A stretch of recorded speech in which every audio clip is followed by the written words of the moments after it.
नमस्कार दोस्तों, स्वागत है आपका आपके अपने यूट्यूब चैनल केएस एजुकेशन पर। आज यहाँ पर हम डिस्कस करने वाले हैं 15 मार्च के इम्पोर्टेंट करंट अफेयर जो आपके आने वाले सभी एग्जाम्स के लिए बहुत ही इम्पोर्टेंट और हेल्पफुल होने वाले हैं। आज का पहला क्वेश्चन है, एशिया प्रशांत क्षेत्र का सर्वश्रेष्ठ एयरपोर्ट कौन सा बना है? इसका करेक्ट आंसर होगा ए, इंदिरा गांधी इंटरनेशनल एयरपोर्ट। यहाँ पर हम कुछ डिटेल्स को भी देखेंगे। इंदिरा गांधी इंटरनेशनल एयरपोर्ट जो कि दिल्ली में है, इसको 7वीं बार एशिया प्रशांत क्षेत्र का सर्वश्रेष्ठ एयरपोर्ट घोषित किया गया है। एयरपोर्ट सर्विस क्वालिटी पुरस्कार प्रदान किया गया, आपको याद रखना है, बहुत ही इंपॉर्टेंट है। यहाँ यात्रियों को प्रदान की जाने वाली सेवाएं एशिया प्रशांत में सर्वोत्तम मानी जाती हैं। इंदिरा गांधी अंतर्राष्ट्रीय हवाई अड्डे की स्थापना 2 मई 1986 को की गई थी। यहाँ पर हम देखेंगे कुछ इम्पोर्टेंट करंट अफेयर जो एयरपोर्ट से संबंधित हैं। चेन्नई एयरपोर्ट पर केंद्रीय मंत्री ने उड़ान यात्री कैफे का उद्घाटन किया है। मध्य प्रदेश का 8वां सार्वजनिक एयरपोर्ट दतिया में बनकर तैयार हुआ है। दिल्ली एयरपोर्ट ने चेक इन सामान के लिए भारत का पहला सेल्फ सर्विस मैकेनिज्म लॉन्च किया है। दुबई में दुनिया का सबसे बड़ा एयरपोर्ट बन रहा है जिसका नाम होगा अल मखतूम इंटरनेशनल एयरपोर्ट। लद्दाख के न्योमा में दुनिया का सबसे ऊंचा लड़ाकू एयरपोर्ट बनेगा। गुवाहाटी की बात करें तो यहाँ पर डिजी यात्रा सुविधा पाने वाला पूर्वोत्तर का पहला एयरपोर्ट बना है। अब हम देखेंगे आज का सेकंड क्वेश्चन, दुबई प्रत्यक्ष विदेशी निवेश एफडीआई का सबसे बड़ा स्रोत कौन सा बना है? तो इसका करेक्ट आंसर होगा भारत। यहाँ पर हम कुछ डिटेल्स को भी देखेंगे। अमेरिका, फ्रांस, यूके को पीछे छोड़ते हुए भारत 2024 में दुबई में प्रत्यक्ष विदेशी निवेश का अग्रणी देश बन गया है, मतलब कि भारत पहले स्थान पर है। 2024 में दुबई में कुल एफडीआई का 21.5% भारत से आया है। दुबई में अमेरिका 13.7%, फ्रांस 11%, यूके 10% और स्विट्जरलैंड है 6.9% से एफडीआई आया है। विदेश में किसी व्यवसाय या कंपनी में किए गए निवेश को प्रत्यक्ष विदेशी निवेश एफडीआई कहते हैं, तो ये आपको याद रखना है। अब हम यहाँ पर देखेंगे कुछ महत्वपूर्ण करंट अफेयर। दुबई में उड़ने वाली टैक्सी सेवा शुरू होने वाली है। विश्व सरकार शिखर सम्मेलन 2025 का आयोजन दुबई में किया गया है। दुबई में दुनिया की सबसे बड़ी सोने की ईंट का अनावरण किया गया है। हरभजन और Sania Mirza Dubai sports council के ब्रांड एम्बेसडर बन गए हैं। दुनिया की पहली 3D प्रिंटेड इलेक्ट्रिक एब्रा का दुबई में परीक्षण किया गया है। अब हम देखते हैं नेक्स्ट क्वेश्चन, आईपीएल 2025 में दिल्ली कैपिटल्स के कप्तान कौन बने हैं? तो इसका करेक्ट आंसर होगा बी, अक्षर पटेल। अक्षर पटेल अभी हाल ही में आईपीएल 2025 के लिए दिल्ली कैपिटल्स टीम के कप्तान होंगे। अक्षर पटेल 2019 से दिल्ली कैपिटल्स का हिस्सा है। अक्षर पटेल को दिल्ली कैपिटल्स ने आईपीएल मेगा ऑक्शन से पहले 16.50 करोड़ रुपए में रिटर्न किया था। दिल्ली कैपिटल्स टीम की मालिक कंपनी है जीएमआर होल्डिंग्स। हाल ही में अजिंक्य रहाणे को कोलकाता नाइट राइडर्स का कप्तान बनाया गया है। यहाँ पर हम कुछ आईपीएल के बारे में डिटेल्स देखेंगे। इसके जो प्रशासक है वो बीसीसीआई है। प्रथम संस्करण हुआ था 2008 में। सबसे अधिक खिताब जीतने वाली टीम चेन्नई सुपर किंग्स और मुंबई इंडियंस है जिन्होंने 5 बार जीता है। टाटा समूह आईपीएल 2024 से 28 तक के लिए टाइटल स्पॉन्सर है। बहुत ही इंपॉर्टेंट क्वेश्चन है। आईपीएल 2024 का खिताब कोलकाता नाइट राइडर्स ने जीता था। यहाँ पर हम देखेंगे आईपीएल की जो टीमें हैं उनके कप्तानों के नाम। गुजरात टाइटंस का कप्तान है शुभमन गिल। लखनऊ सुपर जायंट्स के हैं ऋषभ पंत। चेन्नई सुपर किंग्स के कप्तान है ऋतुराज गायकवाड़। पंजाब किंग्स के श्रेयस अय्यर। राजस्थान रॉयल्स के कप्तान है संजू सैमसन। मुंबई इंडियंस के कप्तान हार्दिक पांड्या। रॉयल चैलेंजर्स बेंगलुरु के हैं रजत पाटीदार और सनराइजर्स हैदराबाद के हैं पैट कमिंस। तो यहाँ पर हमने जितने भी टीमें हैं 2025 में जो खेलेंगी उनके सभी कप्तानों को यहाँ पे देख लिया। अब हम चलते हैं आज के अगले प्रश्न पर। प्रधानमंत्री युवा लेखक मेंटरशिप योजना 2025 की शुरुआत किस मंत्रालय ने की है? बहुत ही इम्पोर्टेंट है, तो इसकी शुरुआत की है शिक्षा मंत्रालय ने मिनिस्ट्री ऑफ एजुकेशन ने। भारत सरकार के शिक्षा मंत्रालय के उच्च विभाग ने प्रधानमंत्री युवक लेखक मेंटरशिप योजना की शुरुआत की है। इस योजना का जो उद्देश्य है 30 वर्ष से कम उम्र के युवा लेखकों को प्रशिक्षित करना है ताकि वह पठन पाठन और पुस्तक संस्कृति को बढ़ावा दे सकें। प्रधानमंत्री युवक लेखक मेंटरशिप योजना की शुरुआत 2021 में की गई थी। यहाँ पर हम देखेंगे केंद्र सरकार की कुछ प्रमुख योजनाएं। पीएम सूर्य घर मुफ्त बिजली योजना जो 13 फरवरी 2024 को चलाई गई। एनपीएस वात्सल योजना वित्त मंत्रालय के द्वारा चलाई गई। 18 सितंबर 2024 को स्टार्ट किया गया। प्रधानमंत्री इंटर्नशिप योजना जो कि प्रधानमंत्री के द्वारा स्टार्ट की गई, आपको याद रखना है। इसकी शुरुआत हुई थी 3 अक्टूबर 2024 से। नेक्स्ट है विद्या लक्ष्मी योजना जो कैबिनेट ने मंजूरी दी। इसकी शुरुआत हुई थी 6 नवंबर 2024 को। यहाँ पर हम कुछ अन्य योजनाओं को भी देखेंगे। प्रधानमंत्री गरीब कल्याण अन्न योजना 11 जनवरी 2023 को स्टार्ट हुई। आरोग्य मैत्री 13 जनवरी 2023। जल जन अभियान 16 फरवरी 2023 को चालू की गई थी। 75-25 पहल स्वास्थ्य मंत्रालय के द्वारा स्टार्ट की गई 17 मई 2023 को। अमृत धरोहर योजना 5 जून 2030 को चलाई गई। विवाद से विश्वास 2.0 योजना 2 अगस्त 2023 से चालू की गई। मेरा बिल मेरा अधिकार योजना 1 सितंबर 2023 को स्टार्ट की गई। पीएम विश्वकर्मा योजना 17 सितंबर 2023 को चालू की गई। पीएम जल मन योजना 15 नवंबर 2023 को स्टार्ट की गई। तो यहाँ पर हमने केंद्र सरकार के द्वारा जितनी भी योजनाएं 2023 और 24 में चलाई गई थी जो बहुत ही इम्पोर्टेंट थी। अब हम देखते हैं आज का नेक्स्ट क्वेश्चन। विश्व उपभोक्ता अधिकार दिवस कब मनाया जाता है, जिसका करेक्ट आंसर होगा 15 मार्च। हर साल 15 मार्च को यह दिवस मनाया जाता है। यह जो दिवस होता है हर साल उपभोक्ता अधिकारों और जरूरतों के बारे में वैश्विक जागरूकता बढ़ाने के उद्देश्य से मनाया जाता है। इसे पहली बार 1983 में शुरू किया गया था।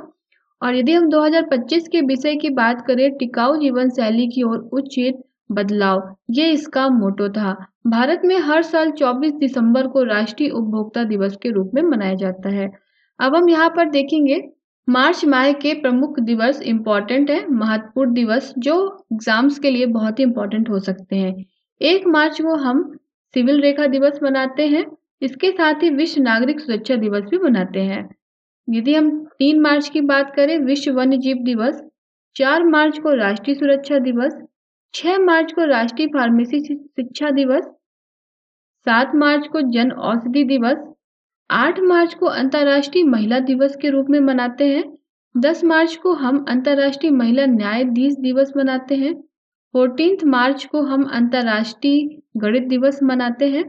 15 मार्च को हम राष्ट्रीय उपभोक्ता अधिकार दिवस के रूप में मनाते हैं। वहीं हम 16 मार्च की बात करें तो राष्ट्रीय टीकाकरण दिवस। 18 मार्च विश्व पुनर्चक्रण दिवस। 20 मार्च विश्व मुख स्वास्थ्य दिवस। इसके अलावा 20 मार्च को विश्व गौरैया दिवस भी मनाया जाता है। वहीं 21 मार्च की बात करें तो विश्व कविता दिवस के रूप में मनाते हैं। अब हम देखते हैं 6वां प्रश्न। आईसीआईसीआई बैंक ने किसे सुरक्षा परिचालन प्रमुख नियुक्त किया है, जिसका करेक्ट आंसर होगा ए कमलवली को। आईसीआईसीआई बैंक ने कमलवली को अपने सुरक्षा संचालन केंद्र के प्रमुख के रूप में नियुक्त किया है। आईसीआईसीआई बैंक ने भारत का एक प्रमुख निजी बैंक क्षेत्र है।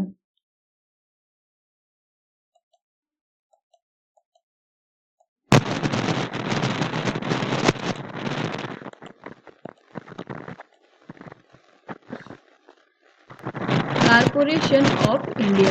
इस बैंक की स्थापना 1994 में हुई थी। इसका जो हेडक्वार्टर है वो मुंबई में है और यहाँ के जो वर्तमान एमडी सीईओ हैं वो है संदीप बख्शी। हाल ही में हम देखेंगे प्रमुख नियुक्तियाँ जो हाल ही में हुई है। तुहिन कांता पांडे को सेबी का नया अध्यक्ष नियुक्त किया गया है। विवेक जोशी चुनाव आयुक्त बने हैं। दोहरा बाबू दाबर्ती एसबीआई लाइफ के डिप्टी सीईओ बने हैं। अखिल गुप्ता भारतीय एक्सल लाइफ इंश्योरेंस के अध्यक्ष बने हैं। न्यायमूर्ति अरुण मिश्रा बीसीसीआई के नए लोकपाल बने हैं। वी नारायणन इसरो के नए प्रमुख बने हैं। ये हमने कल ही देखा था, बहुत ही इंपॉर्टेंट क्वेश्चन है। वी राम सुब्रमण्यम एनएचआरसी के अध्यक्ष बने हैं। अरविंदर सिंह साहनी इंडियन ऑयल के नए चेयरमैन बने हैं। राजेश कुमार सिंह नए रक्षा सचिव बने हैं।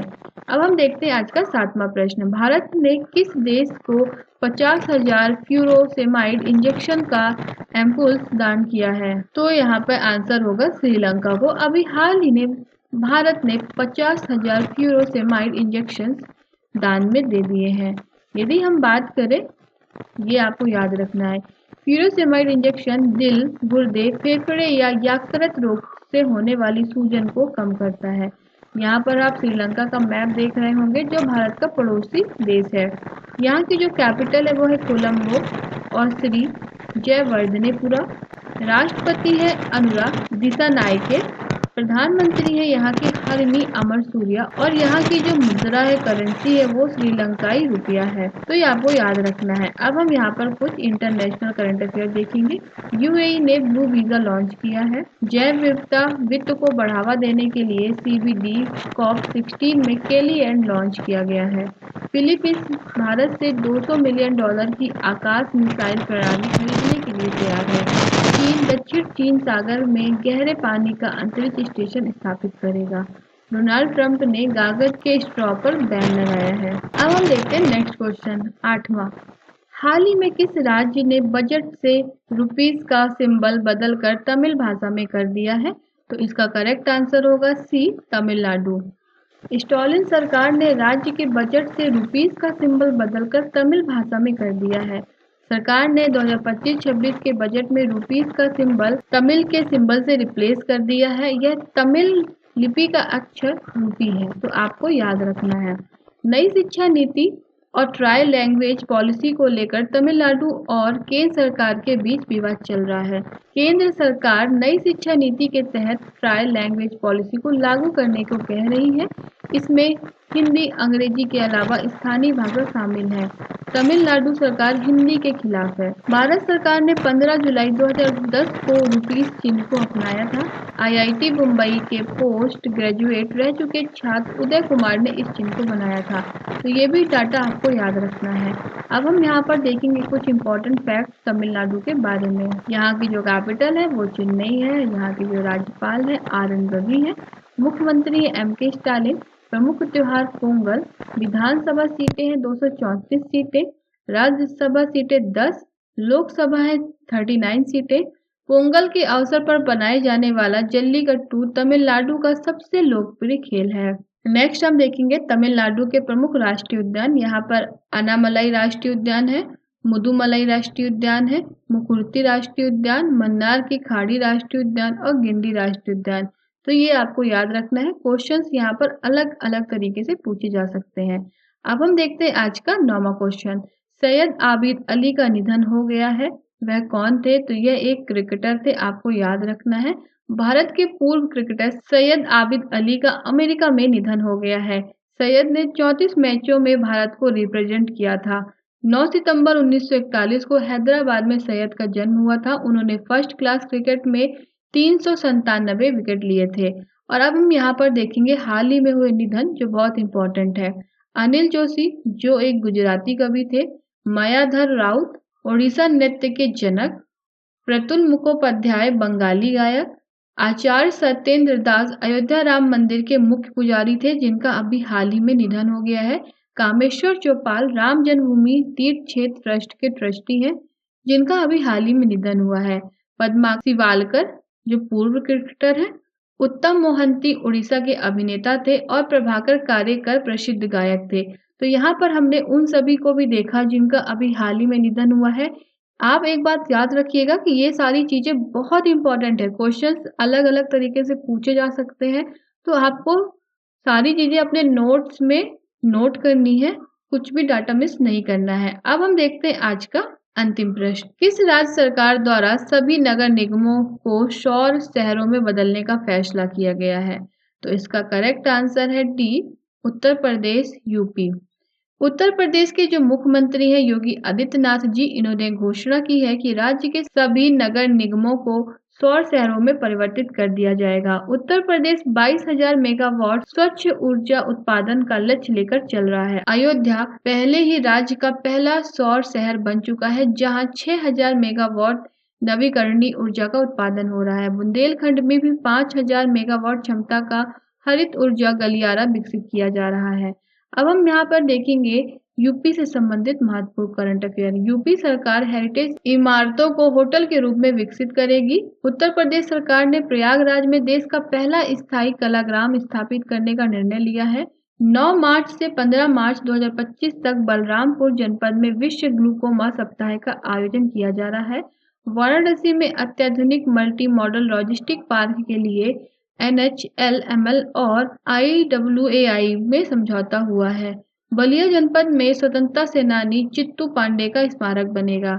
हरदोई जनपद का महर्षि दधीची कुंड राजकीय पर्यटन का केंद्र बनेगा। तो ये हमने यहाँ पर देखे यूपी से संबंधित इम्पोर्टेंट करंट अफेयर जो आपके एग्जाम की दृष्टि से काफी ज्यादा इम्पोर्टेंट है। अब हम यहाँ पर देखेंगे 14 मार्च के यानी कल का जो भी करंट अफेयर हमने पढ़ा था उसका रिवीजन। दुनिया का दूसरा सबसे बड़ा सड़क नेटवर्क वाला देश बना है भारत। योग महोत्सव 2025 का उद्घाटन कहाँ किया गया है? नई दिल्ली में। होला मोहल्ला का त्योहार किस राज्य में मनाया गया है? पंजाब में। शाही मुंबई हॉल ऑफ फेम पुरस्कार से किसे सम्मानित किया गया है? तो ये देवेंद्र फडणवीस को किया गया है। किस अंतरिक्ष एजेंसी ने स्पेसएक्स मिशन के तहत 2 उपग्रहों की अनडॉकिंग की है? इसरो। अट्टुकल पोंगल त्योहार किस राज्य में मनाया गया है? केरल। गोल्ड मर्करी पुरस्कार किसे प्रदान किया गया है? दलाई लामा को। ICC player of the month फरवरी 2024 का चुना गया है शुभमन गिल को। किस राज्य के विधानसभा ने सर्चेबल इंजन लॉन्च किया है? पंजाब। तेजस लड़ाकू विमान ने हवा से हवा में मार करने वाली किस मिसाइल का सफलतापूर्वक परीक्षण किया है? तो अस्त्र मिसाइल। तो यहाँ पर हमने जो कल के करंट अफेयर थे उन्हें डिस्कस कर लिया है। यहाँ पर छोटा सा एक रिवीजन था और आज का सवाल है जिसका आंसर आपको कमेंट बॉक्स में देना है। एशिया प्रशांत क्षेत्र का सर्वश्रेष्ठ एयरपोर्ट कौन सा बना है? इसका आंसर आपको कमेंट बॉक्स में देना है। Which has become the best airport in the Asia Pacific region? तो इसका आंसर आपको कमेंट बॉक्स में देना है। तो यदि आपको वीडियो पसंद आया है तो हमारे टेलीग्राम पे आप कैसे केएस एजुकेशन को ज्वाइन कर सकते हैं। व्हाट्सएप नंबर मैं बहुत ही जल्द यहाँ पर लाऊंगी। इंस्टा में ज्वाइन कर सकते हैं, एप्लीकेशन है हमारा, और यूट्यूब में भी हमें फॉलो कर सकते हैं। Thanks for watching my video.